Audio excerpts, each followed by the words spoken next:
Slabe 3 tedne bomo na referendumu znova odločali o zakonu o pomoči pri prostovoljnem končanju življenja. Državna volilna komisija je prejela že 33 prijav organizatorjev referendumske kampanje.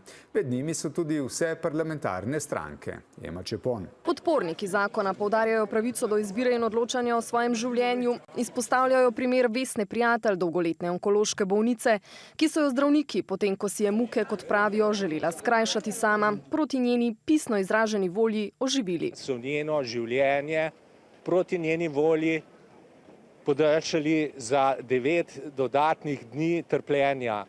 Njena želja je bila, da umre v objemu najdražjega, kar bi bilo mogoče, če bi bil zakon že uveljavljen. Nasprotniki zakona medtem menijo, da je ta krivičen in nehuman, očitajo mu tudi kršitev ustave, po kateri je človekovo življenje nedotakljivo. Vest nam ne bi smela dati, da bi poslali svojega bližnjega v smrt. Pa kakorkoli to že razumete, vprašajte najprej sebe, ali bi bili tega sposobni ali ne. To je naša krščanska dolžnost in odgovornost do najšibkejših in do prihodnjih rodov. Takole pa del volivcev, češ da gre za zakon o sodelovanju pri samomoru, nagovarja ljubljanski nadškof Stanislav Zore. V zavezništvu Moje življenje, moja pravica, v katerem sodeluje tudi koalicija, so do poteze kritični. Ne gre več za to, da se samo vabi ljudi na referendum, ampak se pravzaprav prav izsiljuje, čustveno izsiljuje verne ljudi v Sloveniji, kar mislim, da je popolnoma nedopustno. V kakšen položaj pa spravljamo zdravnike, se medtem sprašuje pobudnica referenduma, prepričana, da je zakon v nasprotju s Hipokratovo prisego.